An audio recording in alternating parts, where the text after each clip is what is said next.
Naramdaman mo na ba na parang naglalakad ka sa dilim, hindi alam kung saang direksyon tatahakin, na may mabigat na puso at magulo ang isip? Naranasan mo na ba ang kakaibang pakiramdam na may isang bagay na hindi nakikita na sinusubukang abutin ka, kahit na ang lahat sa paligid mo ay tila tahimik? Paano kung sabihin ko sa iyo na may makapangyarihang proteksyon na maabot mo ngayon? Isang ligtas na direksyon na hindi nabibigo, na gumagabay sa iyo kahit na ang lahat ay tila hindi sigurado. Ilang beses kang nanalangin ng tahimik, na may luha sa iyong mga mata, na nagtatanong sa Diyos, Panginoon, ano ang gagawin ko ngayon? Saan ako pupunta? Paano ko mapoprotektahan ang aking sarili mula sa hindi ko alam na nakapaligid sa akin? Minsan ang higit na kailangan natin ay hindi agarang sagot, kundi isang presensya. At sa lugar na ito, sa pagitan ng kawalan ng katiyakan at pananampalataya, makikita natin ang tunay na kapangyarihan ng panalangin. Hinaharap tayo ng buhay sa mahihirap na desisyon, sa mga landas na tila magandang ngunit hindi nagdadala ng kapayapaan. Sa ibang pagkakataon, napapalibutan tayo ng mga panganib, ng mga sitwasyong nagbabanta sa ating emosyonal, espiritual o maging pisikal na kaligtasan. Sa mga sandaling ito, kailangan nating sumigaw, hindi lamang magtanong, kundi humingi ng banal na proteksyon at patnubay. Ang panalangin ay hindi lamang isang relihiyosong gawain. Siya ay isang sigaw mula sa kaluluwa, isang buhay na koneksyon sa lumikha. Doon, sa lihim, na tayo ay makakahanap ng kanlungan. Kapag nananalangin tayo para sa proteksyon, napapaligiran tayo ng Diyos kasama ng kanyang mga anghel. Kapag sumisigaw tayo para sa patnubay, inaakay niya tayo sa mga landas na maaring hindi natin maintindihan sa simula, ngunit sa huli ay may perpektong kahulugan. Ang Biblia ay puno ng mga halimbawa na nagpapakita sa atin kung gaano kumutugon ang Diyos sa taimtim na pag-iyak. Si Moises, sa gitna ng disyerto, ay pinatnubayan ang isang buong sambayanan na walang mapa, walang kompas, ngunit sa patnubay ng Panginoon. Si Daniel, na napapaligiran ng mga leon, ay pinrotektahan dahil nagtiwala siya sa isang Diyos na nagpoprotekta sa mga tapa. At si David, na madalas na pag-uusig, ay isinulat ang kanyang mga salmo bilang buhay na mga panalangin. Akayin mo ako, O Panginoon, sa iyong katuwiran dahil sa aking mga kaaway, ituwid mo ang iyong daan sa harap ko. Ang mga kwentong ito ay hindi lamang mga lumang alaala. Sila ay mga salamin ng ating sariling mga araw. Dahil ngayon, tulad noon, patuloy na nakikinig ang Diyos. Patuloy siyang nagpoprotekta. Patuloy siyang nagdidire. At sa susunod na ilang minuto, maunawaan mo kung paano mababago ng panalangin ito ang iyong realidad. May makapangyarihang bagay na nagsisimulang mangyari kapag nananalangin tayo ng may pananampalataya, pagsuko, at katotohanan. Kung ikaw ay pagod, pakiramdam na nawawala o mahina, ihanda ang iyong sarili. Sabay-sabay tayong umiyak ngayon, at naniniwala ako na kikilos ang Diyos. Panginoon, aking Diyos, sa sandaling ito inilalagay ko ang aking sarili sa harap mo. Nagpatira pa ako sa pagpapakumbaba at pagtitiwala. Sumisigaw ako para sa iyong proteksyon sa akin, sa aking tahanan, sa mga mahal ko. Iligtas mo kami sa kasamaan, nakikita man o hindi. Isara ang mga pintuan na humahantong sa amin sa panganib at buksan ang mga landas ng iyong kalooban. Lord, kapag hindi ko alam kung saang direksyon ako pupunta, hawakan mo ang kamay ko at gabayan mo ako. Bagamat lumakad ako sa libis ng lilim ng kamatayan, hindi ako matatakot sapagkat ikaw ay kasama ko. Maging aking kalasag, maging aking kompas, maging aking kanlungan at aking ilaw. Sa pangalan ni Jesus, Amen. Ngayon huminga ng malalim. Naramdaman mo ba yun? May nagbabago. Kapag sumisigaw tayo ng may tapat na puso, kumikilos ang langit. Ang presensya ng Diyos ay nagsisimulang hawakan ang mga bahagi ng ating buhay na nakalimutan, iniwan o nasugatan. Ngunit ang paglalakbay na ito ay hindi nagtatapos dito. Meron pa naman. Marami pa. Sa susunod na seksyon, susuriin natin ng mas malalim kung paano inihahayag ng Diyos ang kanyang direksyon, kahit na sa gitna ng katahimikan. Ngunit bago ako magpatuloy, gusto kong hilingin sa iyo ang isang espesyal na bagay. Kung ang panalangin ito ay nagsalita sa iyo, kung naantig ang iyong puso sa anumang paraan, kung naramdaman mo ang presensya ng Diyos sa sandaling ito, pagkatapos ay mag-subscribe sa channel. Tulad ng video na ito, mag-iwan ng komento na nagsasabi sa amin ng iyong kahilingan sa panalangin o patotoo, at ibahagi ito sa isang taong mahal mo. Maaring ito mismo ang kailangang marinig ng taong ito ngayon. Napansin mo na ba kung paano, Sa ilang sandali sa buhay, kailangan nating gumawa ng mga desisyon na tila nagbabago sa lahat. Sila ay mga sangandaan kung saan walang mga palatandaan, kung saan ang payo ng tao ay hindi sapat, at ang isip ay hindi makita kung ano ang naghihintay sa hinaharap.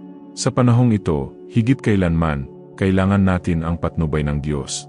Siya lang ang nakakaalam ng bukas.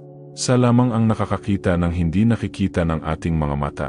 Minsan naghihintay tayo ng isang malinaw na tanda, para sa isang naririnig na sagot, para sa isang supernatural na paghahayag, ngunit ang Diyos ay nagsasalita din sa katahimikan. Ginagabayan niya tayo hindi lamang sa pamamagitan ng mga sagot, kundi sa kapayapaan. Dahil kung saan may kapayapaan, kahit na sa harap ng pagdududa, naroon din ang kanyang presensya. At kung saan may presensya, mayroong isang landas. Maaring hindi ito ang pinakamadali o ang pinakamabilis, ngunit ito ang pinakaligtas. Isipin mo si Abraham. Sinabi lang ng Diyos sa kanya, "Umalis ka sa iyong bansa at sa iyong mga kamag-anak at pumunta sa isang lupain na ipapakita ko sa iyo." Hindi niya sinabi kung saan.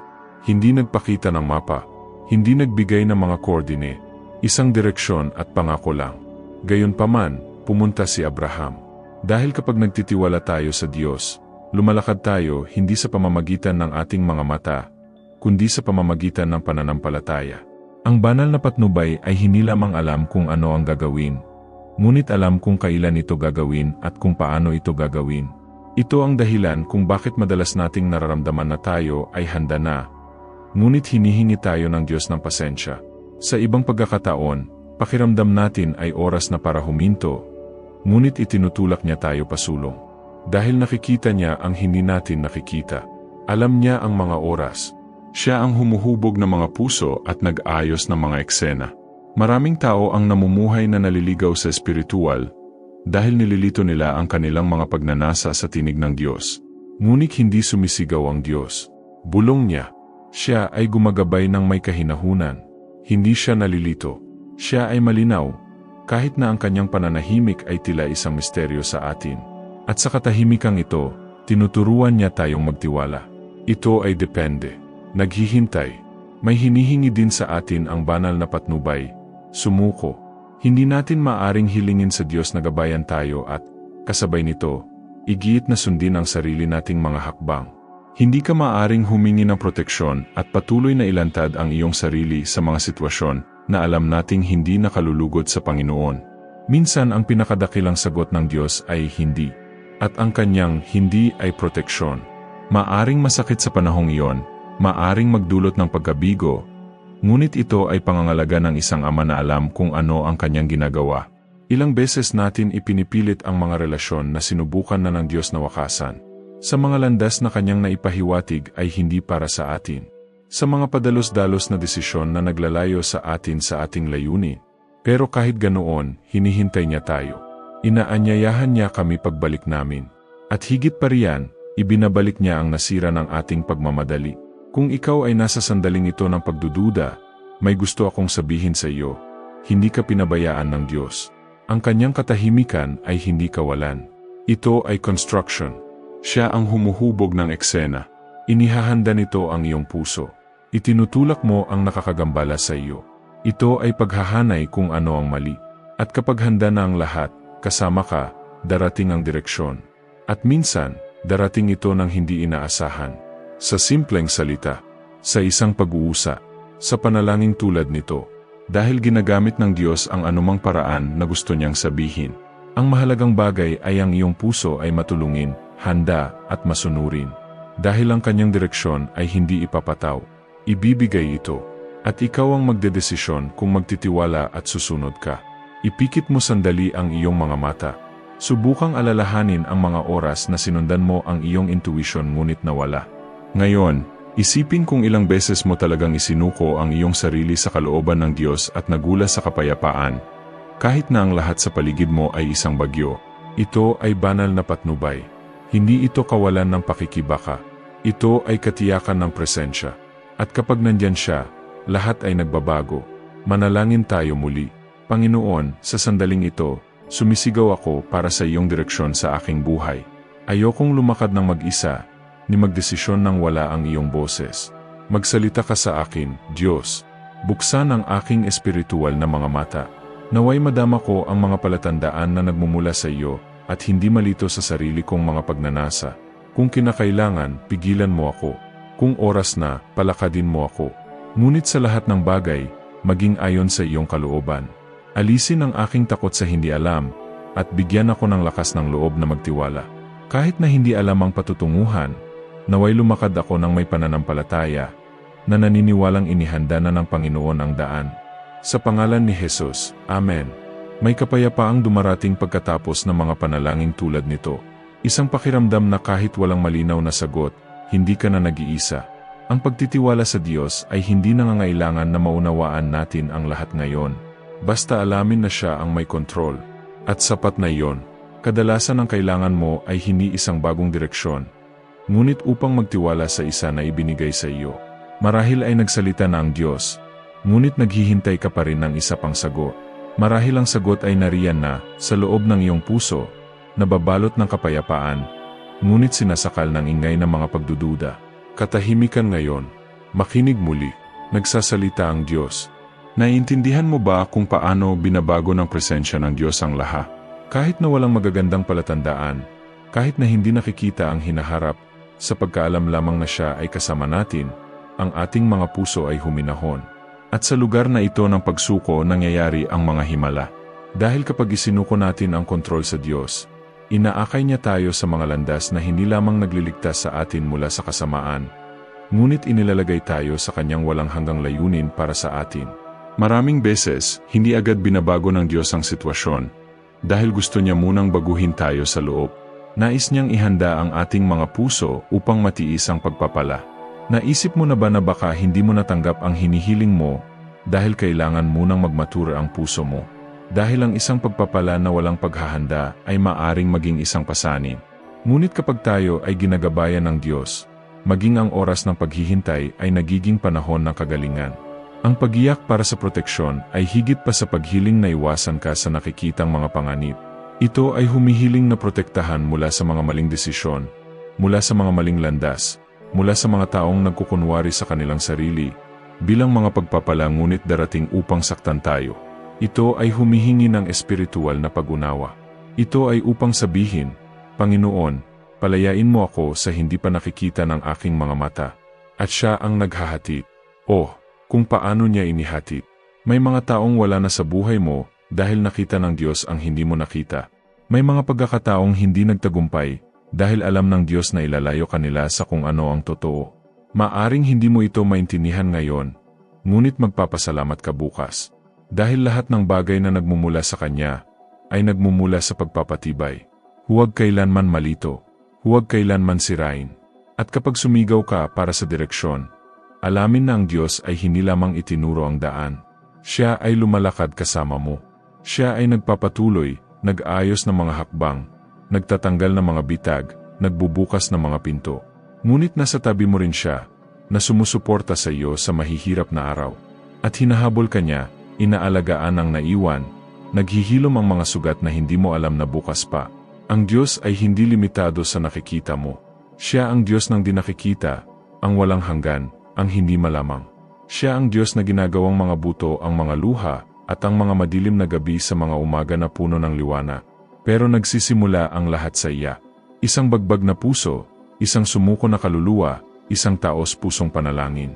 Kaya kung ngayon ay nararamdaman mo na kailangan mo ng proteksyon, na napapalibutan ka ng kawalan ng katiyakan, na hindi mo na alam kung ano ang gagawin, lumingon sa Kanya. Hindi mahalaga kung nasaan ka. Hindi mahalaga kung ano ang nagawa mo na. Ang awa ng Diyos ay nababago ngayon. Gusto Niyang marinig mula sa iyo. Gusto Kanyang idirekta. Gusto Kanyang protektahan. Manalangin tayo ng isang beses pa.